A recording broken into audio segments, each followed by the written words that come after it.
Hey everyone, today we're going to rank every Paul McCartney album from worst to best. Paul McCartney is my favorite artist ever, and I've been wanting to do this for a long time, so I'm really excited. I haven't looked at Paul McCartney rankings in a while, and I think my album rankings are a little bit different than what normally shows up, so I'm really excited to share it with you guys. A few ground rules before we start. One, I've decided that since this is my list, I'm going to be including all of the things that happened around the album as well as the album. So like, for example, singles that come out with an album, that's going to be grouped into it for me. If you want to argue with that, there's the wall. Secondly, I didn't include anything from the Fireman albums, and I also didn't include the cover albums, even though some of those have some original songs. Because I'm not including some of those, I wanted to shout them out right before the list starts, so here's a couple things that I think you should check out that aren't on this list. The Fireman albums. I don't have the first one, but honestly, the second and third ones are, I think, the best ones. The third one especially is the one where it's like now a Paul McCartney album almost, like there's a lot of singing on it, but it still captures that experimental vibe that they had when they were making these albums. If you don't know these, this is Paul McCartney working with Youth, the producer. They made 3 albums together and then didn't reveal that it was them until this third album. It's a really fun listen. Electric Arguments, the third album, is really cool. You should check it out. Give my regards to Broad Street.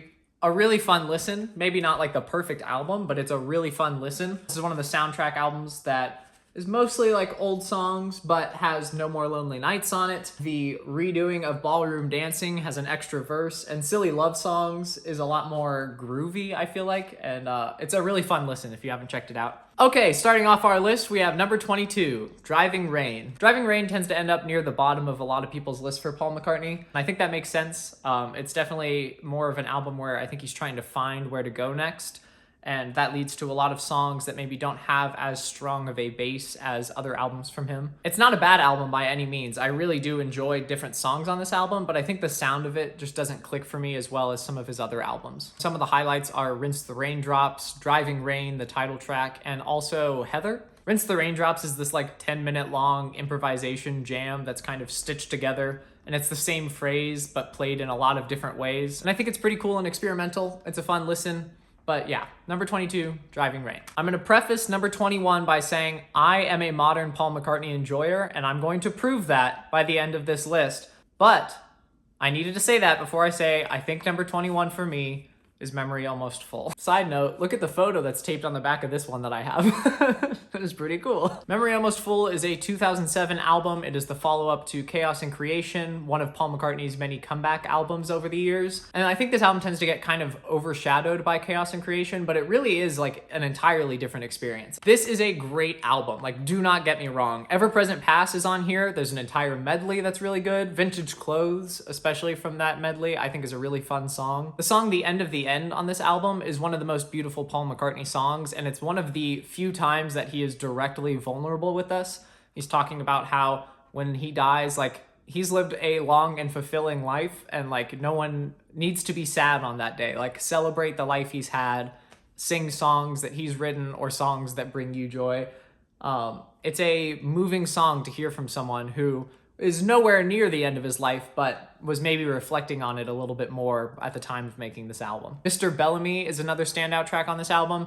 It's full of creativity, it's full of the Paul McCartney charm, but I think there are albums above this that are filled with even more of that charm for me. A lot of people tend to put this album higher than I think they used to, and I'm hoping that it connects with me in that same way soon, but I feel like so far it's still kind of in the 21st spot for me. Number 20, I fear, will also be divisive. Speed of Sound from Wings. I'm 3 albums into this list and I'm already feeling like I've made a lot more enemies than I have friends. Speed of Sound is the 1976 album from Wings. It's a fantastic album. It sees the band becoming a lot more balanced when it comes to songwriting and who's singing on the different songs on this album. It is no longer just a Paul McCartney spearheaded project. There are multiple different singers on this album, although it is still Paul McCartney for sure. There are fantastic songs on this album. Let 'Em In, She's My Baby, Silly Love Songs, Warm and Beautiful, and honestly, one of my favorite Wings songs of all time, Why No Junko, is on here, which is not a Paul McCartney-led song. It is a Jimmy McCulloch-led song, and I think it is my favorite of his 2 from the Wings period. I especially love the haunting vocals from the rest of the band saying Until You Go Down on this song. I feel like it's a really interesting and atmospheric listen. It feels very swampy, very low light. I don't know how to describe it, but it's a really good song. It's a standout for me on this album. But I do think I enjoy some of the other Wings albums more than this one.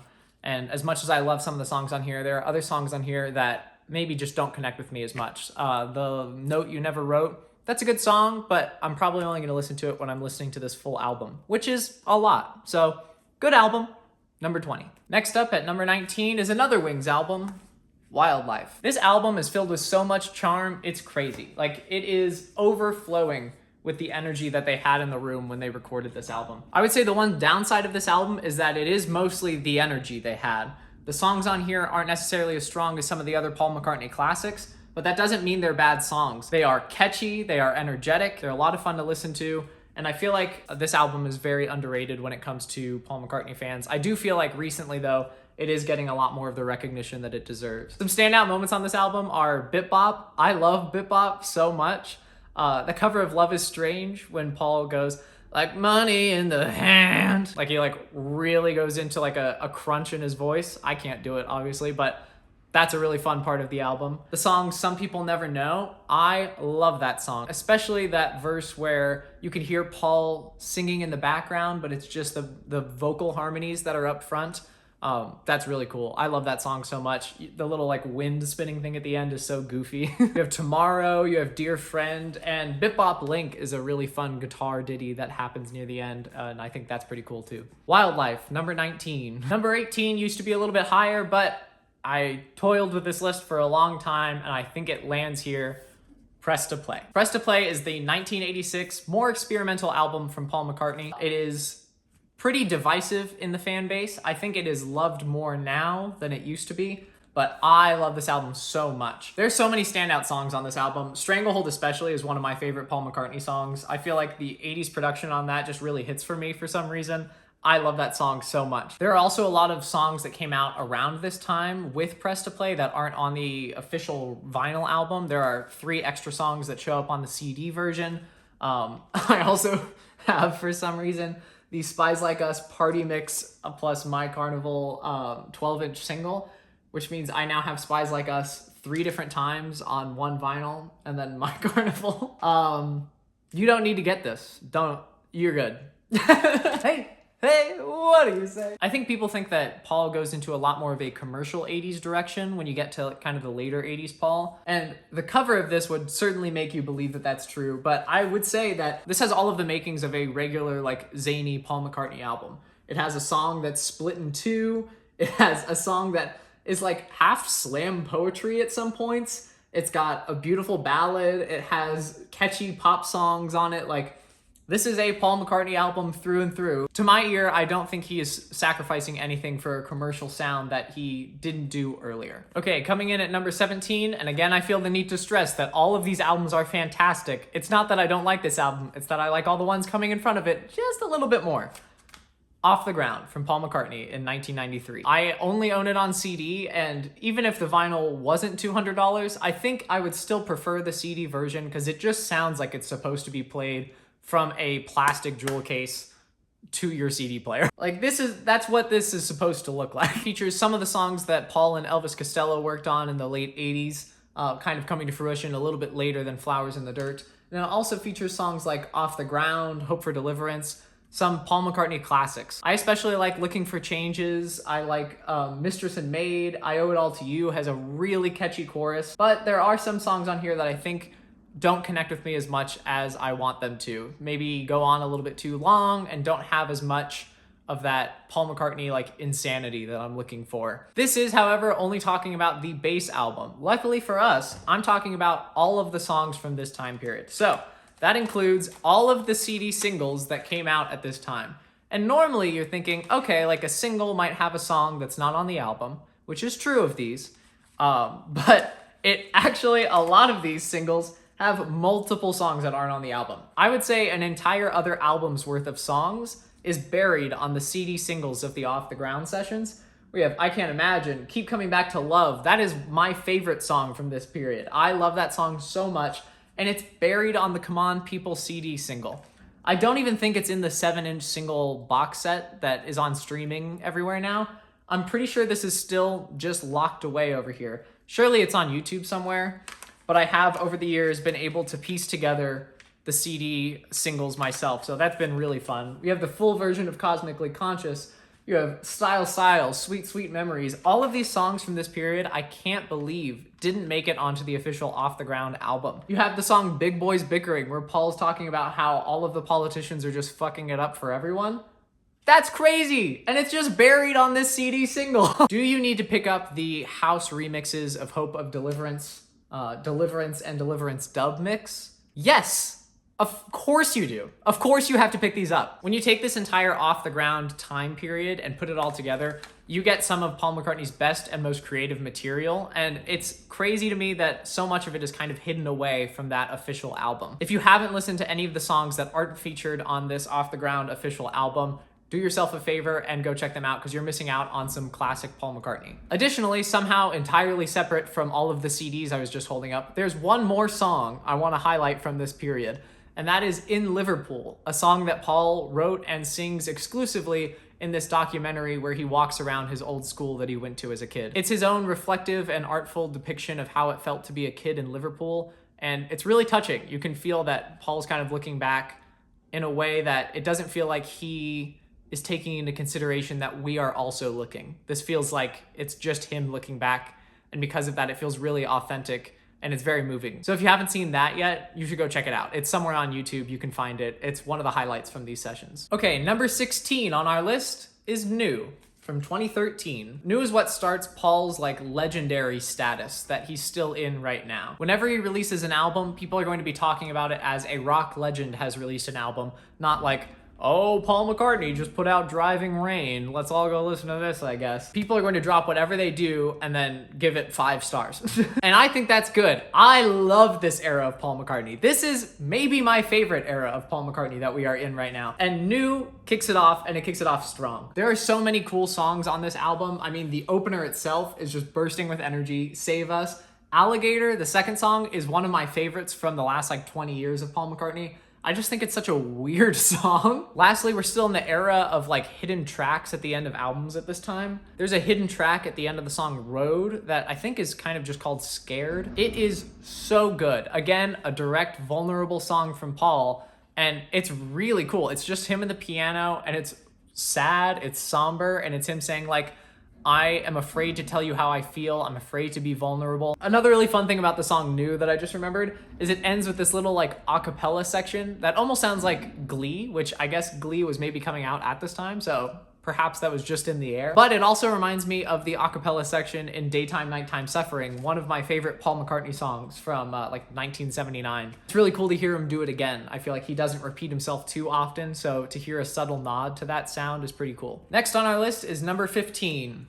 Flowers in the Dirt from 1989. Again, one of Paul's many comeback albums. This sees Paul and Elvis Costello working together on a myriad of different songs, filled with some Paul McCartney classics. My Brave Face, You Want Her Too is really good. Distractions. One of my favorite Paul McCartney songs, Figure of Eight, is on here. That sounds like it could soundtrack the intro to like any road trip movie ever. I picture it like this. I picture we're in the car, you have the intro conversation, it's like 2 minutes, and then you kind of pan out to this open desert road as the car is going, and then you get that like do the intro of that song, and right on those 2 drum hits, right after that you get the title there as we continue panning out and it goes up. It would be cliche, but it would work really well. The last song on this album, at least on the vinyl version of it, Motor of Love, is a crazy cheesy sounding 80s song. But the bridge in the middle of this song is so cool. Out of nowhere, in this like syrupy 80s ballad, you get these punchy piano chords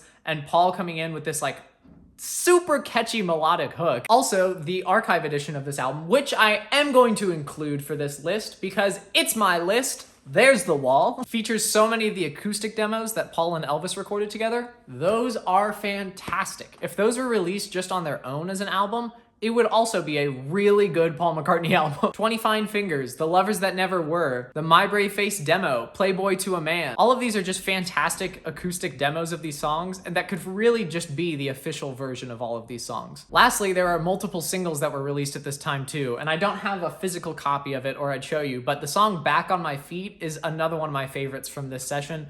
And again, it's just kind of lost in all of those singles. If you check the 7-inch single box set on streaming services, you can find it there. But for some reason, it is not included on the archive edition of this. Like I said, that's one of my favorite songs from this era. It's got this like impish piano that's just kind of like jumping along for the whole song. It's got a catchy Paul McCartney melody, but out of nowhere, you get like these really long, almost rambling Elvis Costello lyrics near the end that give a completely different sound to this Paul McCartney song. It works really well together, and you should check it out if you haven't heard it yet. Next on our list is number 14, Back to the Egg from 1979. Back to the Egg is the last Wings album, and it is a fantastic one at that. Mostly, it's been underrated, but I do feel as though in the last like 5 years or so, all of us are just saying this is our favorite Paul McCartney or Wings album.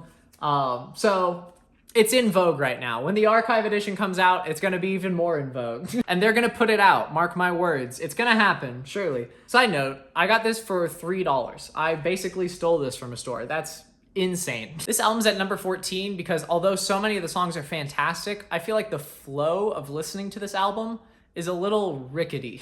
You're almost like flying forward and then screeching to a halt. Not everything makes as much sense album-wise as some of the later ones on this list do. But that doesn't mean there's not fantastic songs on this album. Even the intro, Reception, has one of the catchiest Paul McCartney bass lines. Another standout from this album for everyone, including myself, is Arrow Through Me, one of Paul's like best songs. And the album ends with the song Baby's Request, which is just this cute little Paul McCartney granny song. I love it. The like electronic trombone on it is ridiculous. I also really like the track After the Ball / Million Miles. Hearing Paul sitting just somewhere in a castle playing what sounds to be like an accordion-like instrument, solo vocal, that's a crazy song. It's getting really windy outside. Ah! The cover's gonna fly off. I just had to go grab this pillow before it flew away. I'm back. Number 13, Flaming Pie.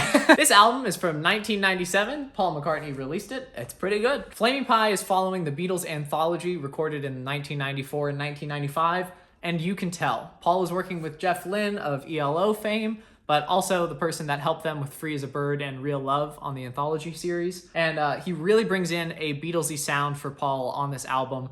You can tell Paul was looking for that when he was making it. This is one of his many comeback albums. A lot of people recently, I feel like, are saying this is their favorite Paul McCartney solo album, and I think that makes a lot of sense. It has some of his best songs on it. Calico Skies and Great Day are two of everyone's favorite Paul McCartney songs, but it also has some other beautiful tracks that I think get kind of buried when people don't listen to the rest of the album, like Souvenir, Little Willow. Flaming Pie itself is really good. Young Boy is another fantastic Paul pop song. This entire album does sound like late 90s to me, but that's not a bad thing. I think it works in this album's favor because I think the songs are really written for that time as well. Side note, I've made this comparison earlier, but there's a song on here called Really Love You, which is Paul and Ringo kind of just improvising a song, and Paul has lyrics in it where he's going, I really love you. And to me, it really sounds like that's what was in Harry Styles' head when he sings on Music for a Sushi Restaurant right before the chorus and he goes, I really love you, babe. I think that's in his subconscious. He's a Paul McCartney fan. I think this is buried in his head, and that showed up. This brings us to number 12, 1975's Venus and Mars. Venus and Mars used to be my favorite Wings album, and although I do still love it just as much, I do feel like I enjoy some of the live versions of these songs more than I do the album version. Like the intro and rock show, I love on here, but I do think also work really well in their live versions, and I think I'm missing that energy when I come back to it on here. Although the outro is so good on this version. The outro of Rock Show is so good. Magneto and Titanium Man and Letting Go are another two songs that I love from this album that I feel like maybe work a little bit better on the Wings Over America version. But I love those songs, and I love throwing this album on. So this is definitely one of my favorite Wings albums, but it's maybe lost its spot a little bit as my favorite just because I prefer some of the live versions. It also has the song Listen to What the Man Said.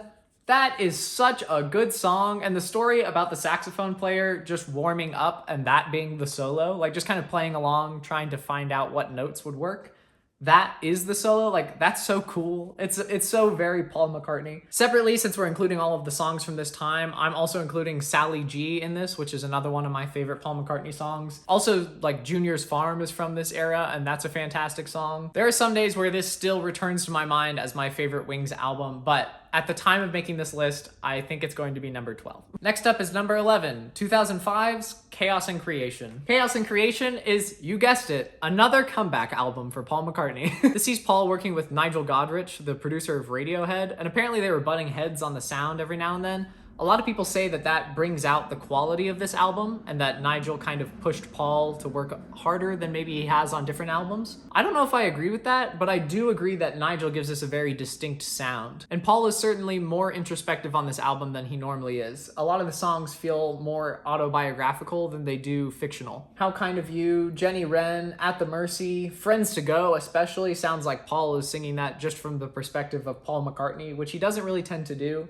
Too Much Rain, Riding to Vanity Fair. All of these feel like songs that are giving us a glimpse into Paul's mind that we don't normally get on a Paul McCartney album. Next up, and I bet you forgot I haven't mentioned it already, is number 10, 1983's Pipes of Peace. Pipes of Peace is a good album. Don't comment anything about it. I love this album. In fact, I had it even higher on the list, and I forced myself to put it at number 10 because, I don't know. Pipes of Peace follows Tug of War, what might have actually been a double album at one point, but split into two different albums. It is a very 80s Paul McCartney album. Michael Jackson is on 2 songs here, and it's so good. One of the things I think people love about Paul McCartney is his, like, fearless jump into the zany, goofy sounds that he does. I feel like he is not ever trying to convince us that he's cool, and because of that, I feel like he's really cool. But this album is him doing that to kind of like the highest degree I think he ever does it. Every song on here sounds crazy. Pipes of Peace, Say, The Other Me, Keep Under Cover, So Bad. All of these songs, oh my god, we have Sweetest Little Show, Average Person, he's going dee. I love this album, man. Also the song Tug of Peace that mixes together Pipes of Peace and Tug of War. That's really cool. I think that's really cool. I think you're missing out on this album. Stop writing your comment. Go listen to Pipes of Peace instead. It's good. Next up on our list as we hit single digits. Number 9 is, London Town from 1978. London Town is such a good Wings album. Again, the last 2 Wings albums are kind of getting a lot of the praise that they deserve within the last decade or so. As soon as this gets an archive release, especially if they do like a remix for it, I think that this is going to be everyone's favorite Wings album. London Town, Backwards Traveler, Girlfriend, With a Little Luck, More Smoose and the Grey Goose, Don't Let It Bring You Down. This also is when Paul puts out Mull of Kintyre, the single, and so that is included in this. And I truly just think this is such a fun album. They recorded like half of it on a boat. In fact, you can even see on the liner notes, they put a boat next to the ones that they recorded on a boat. And I'm pretty sure, yeah, With a Little Luck is recorded on a boat. This is one of the best Paul McCartney songs ever, and it's recorded on a boat. Recorded at Plant Mobile Studio aboard the motor yacht Fair Carol. This is bursting with Paul McCartney creativity and goofiness, and it's one of the best Wings albums. It's really good. Side note, someone made a like 20-minute long song that's a conglomerate of multiple songs from London Town, and it's meant to be kind of like a Pink Floyd version of this album almost. Like it's like Don't Let It Bring You Down, More Smoose and the Grey Goose. They're all mixed together. I will try and find that and I'll link it in the description. It made me love those songs so much. There's a way that they work in the song Cufflink, and it's so cool. You should check it out. We've been waiting for it. Number 8 is McCartney 1. This is a lot of people's favorite Paul McCartney album, and it makes sense. It is so cool. This album is a weird Paul McCartney album because like half the songs have vocals on it and half of them are just instrumental jams. But the actual sound of this album really comes from the way that it was created. It starts the entire McCartney experience where he just recorded this alone in his house on like an 8-track tape. It's recorded basically right after the Beatles are breaking up, and you can hear Paul trying to find what that means for him musically. It's so wild to have the band breaking up and then to write the song Maybe I'm Amazed and record it all yourself and just put it on an album. But it also features so many beautiful songs like Every Night, Junk, Man We Was Lonely. Like it's filled with just this warm, cozy vibe the entire time, and it's a really nice listen all the way through. Next up, number 7, Band on the Run. Calm down, I know this is your favorite Paul McCartney album. I get it. It has to be, it's probably the best Wings album. Is that true? I don't know. This one like stands the test of time. I feel like I go through phases of all of the Wings albums, this one included, but I do feel like every time I come back to it, this is the one where I'm most like, wow, every song is just so perfect. Like every song is so good on this album. I'm struggling even coming up with words to describe all of these songs. 1, because I know you know all of these songs already. And 2, because they're just so good. I think it makes more sense to just listen to the song than hear me try and like scramble for words to try and describe it to you. Like 1985 is this really cool rocking piano song where Paul has a lot of energy.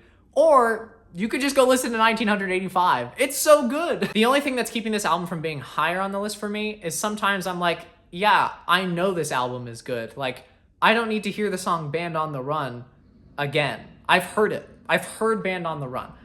But when I come back to it, obviously I'm excited to listen to the song Band on the Run. It's just that, like, I've heard everything on this album so many times. Is it a perfect album? Yes. But sometimes there's songs I want to hear a little bit more than the songs on this album, and for that reason, it's number 7. Some of you might be thinking, Josh, did you just say Band on the Run is your favorite Wings album? You haven't mentioned one of the Wings albums yet. You'd be correct. Number 6. Red Rose Speedway. Is Band on the Run probably the best Wings album? Okay, sure. This is my favorite Wings album. Dude, what is this album cover? What is he doing on this album?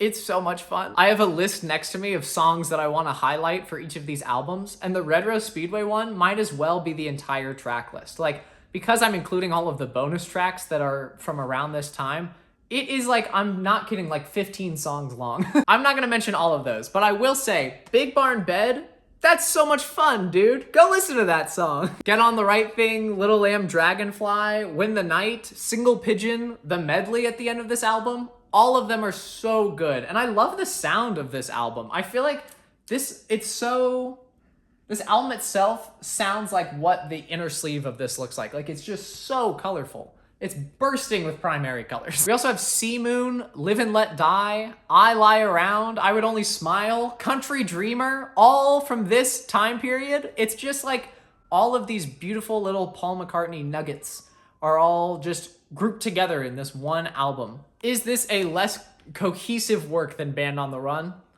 I don't care what the answer to that question is. This is my favorite Wings album, and it's number 6 on the list. We've entered the top 5 of the list. And some of you might be thinking, there's a couple albums that I haven't mentioned that it would be crazy for those to be in the top 5. And I'm here to tell you, don't worry, they're in the top 4. With that being said, number 5 is McCartney 2. McCartney 2 features Paul's best song ever, Fight Me On It, Coming Up. That is my favorite song of all time. Is it an easy pick for a good Paul McCartney song? Yes. And you know why? Because it's the best Paul McCartney song. We have Temporary Secretary, Waterfalls, Summer's Day Song, Dark Room, One of These Days. This album is so weird. And when you include all of the bonus stuff like from around this time period, this is what brings it up to the number 5 spot for me. Secret Friend, the full version, Check My Machine, Blue Sway with all of those strings, and also Wonderful Christmas Time is from these sessions. It's just like the weirdest, zaniest McCartney songs, all recorded by himself, all in one album. Whenever I put this on, it's some of the most fun I have listening to Paul McCartney, and I feel like it's the best window we have into his noggin. Okay, number 4. McCartney 3. I told you guys I love modern Paul McCartney and not to worry. Number 4 on our list is 2020's McCartney 3. I think this is one of Paul McCartney's coolest albums because I think it somehow has some of his most creative ideas all over it. Long-Tailed Winterbird as an intro is really cool and mostly instrumental. It goes into Find My Way, a really catchy Paul McCartney song. The song Deep Deep Feeling, an 8-minute long experimental song, is featured on Paul McCartney's album from 2020. This guy's like 80 years old and he's like, you know what? Let's put an 8-minute long song on this album. And it's maybe the best song on the album. That sounds like it shouldn't be interesting for 8 minutes, and it's somehow really interesting for 8 minutes. The different time and groove changes that happen throughout that song are so cool. The Kiss of Venus is one of Paul's like prettiest and catchiest little acoustic ditties that he's written in like the last 30 years. Also, the song Deep Down on here is maybe more of a groove track, but when you get to the part that isolates his vocal and he does just kind of like a little building, get deep down, like he starts going up in notes, you get to hear what is essentially just like Paul's voice 2 inches from your face. You can hear him so clearly, and that's just such a cool effect to have chosen to do on that song. Obviously, the album ends with an outtake from the Flaming Pie sessions, When Winter Comes. Again, another beautiful Paul McCartney acoustic song. This album to me is always so much fun to listen to no matter when I'm putting it on. I'm never bored, I'm always entertained, and I feel like I still find something new every time I listen to it. And I think it's so cool that we have that in his most recent album. I also love what this album means as kind of a statement as an artist. The fact that he's calling it McCartney 3 is canonizing it immediately in the McCartney series. To me, him making this album part of the McCartney series is him saying, don't just treat me as like an old 60s rock artist that's putting out another album. The intention of this album is the equivalent of McCartney 1 and McCartney 2. Like, take it as seriously as you would have those earlier albums. I think that's really cool. I think that's really cool to do as an artist. And like all of the times Paul McCartney could choose to just fold and start doing the most commercial thing possible or being like, hey, remember the Beatles? He chooses to do something like really creative and inventive, and he does it on his own. And because of that, it's number 4 on my list. Okay, number 3 on the list. The top 3 Paul McCartney albums starts with Tug of War. Tug of War is Paul McCartney's 1982 album, and it is a classic. I love every song on this album, and it is such a cohesive listen. It's a really fun Paul McCartney listen. So many of the songs on this album are my favorite Paul McCartney songs, or feature my favorite Paul McCartney moments. For example, the song Tug of War, when it gets to the bridge of that song, and he's saying, in years to come, they may discover what the air we breathe and the life we lead are all about, but it won't be soon enough for me. Are you kidding me? That is such a moving moment coming from Paul McCartney, especially in 1982, just after John Lennon is killed in 1980. I feel like this is Paul reflecting on mortality in such a real way because of these events, and him saying like, oh, like, I'm not gonna be here forever. It's almost his life moves on within you and without you moment. I also feel like there's lines on Take It Away that are just some of Paul McCartney's best. For example, lonely driver out on the road with 100 miles to go, sole survivor carrying the load, switches on his radio. I feel like it's such an interesting way to depict Paul post 1980. He's the sole survivor of Lennon-McCartney, and he's kind of on his own. No one understands that experience in the entire world except for him. And he's driving away from it. He's hoping someone takes it away from him. I love that on the Stevie Wonder jam song on this album, they reference She Loves You. It's just a cute little moment. Obviously, the standout song on this album that everyone knows and loves is Here Today, his like full dedicated song to John. And it's beautiful. It's one of those songs that I feel like I almost forget to take in as much as I should. It's just such a beautiful Paul McCartney song. I love the song Ballroom Dancing. I think that song's really fun. And also, my favorite ever Paul McCartney vocal moment is in the song The Pound is Sinking. It's when he says, oh, it didn't happen, only for a minute, your heart just wasn't in it anymore. The way his voice goes up for that and then comes down into that like crunchy sound is so cool. It's my favorite Paul McCartney vocal moment. Also during this time period, he released multiple singles, and the B-sides to those are fantastic. Rain Clouds and I'll Give You a Ring are 2 of my favorite Paul McCartney songs from this era. I can feel you freaking out because you know which 2 albums are left. And you're thinking he wouldn't. He wouldn't do that to me. There's no way he would do that to me, and I'm here to calm your nerves. I'm not gonna do that to you. Number 2 is Ram from Paul McCartney. If you're typing a comment right now about number 1, don't. We're talking about number 2 right now. Very clearly, the obvious choice for number 2 is Ram. Every song here, obviously, perfect. Perfect Paul McCartney album. Again, one of the times he's his most Paul McCartney. You don't need me to tell you that this is a good album. You know it's a good album. I truly didn't even write any notes for this album. I wrote, every song here is perfect. Sunshine Sometimes sounds like Mac DeMarco 5 Easy Hot Dogs. Is this maybe the best Paul McCartney album? Probably. It's really good. You know that, and it's number 2 on the list. I truly am not going to go into more detail about it. You know this is a good album. Plus, I'm going to save time to go into detail about our next album, because I have a feeling you're going to want me to explain myself. Number 1 on our list of Paul McCartney albums. Egypt Station. And I'm here to ruffle your feathers even more. This is my favorite solo Beatles album of all time. All Things Must Pass doesn't top this for me. Go ahead, get some good sleep at night, try. Everything that has ever been Paul McCartney related is on this album. It's from 2018, and it's his best album. It's my favorite. And it's his best album. This thing is brimming with Paul McCartney creativity and features some of his best songs, like I Don't Know or Dominoes. Those are two of my favorite Paul McCartney songs of all time. Also, look at this gatefold. This is insane. Some people don't love the song Come On To Me. Fair enough, whatever. It's a Paul McCartney pop song. I think his vocals yelling yeah at the end are some of the coolest Paul McCartney vocals we've gotten, and they're on this album. I love Come On To Me. I love Happy With You. Here we go.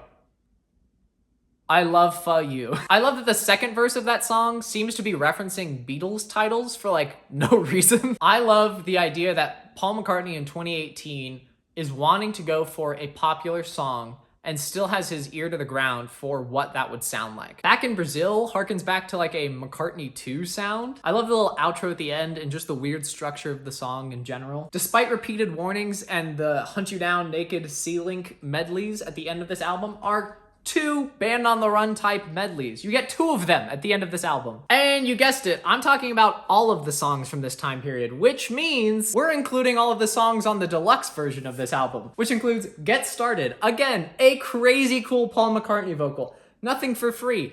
An insane Paul McCartney pop song. He's using auto-tune on the bridge of this in like the weirdest way. Here's another example of this including everything Paul McCartney has ever done or sounded like. Frank Sinatra's Party is based off of a 1976 Wings demo, and then he just sings over that.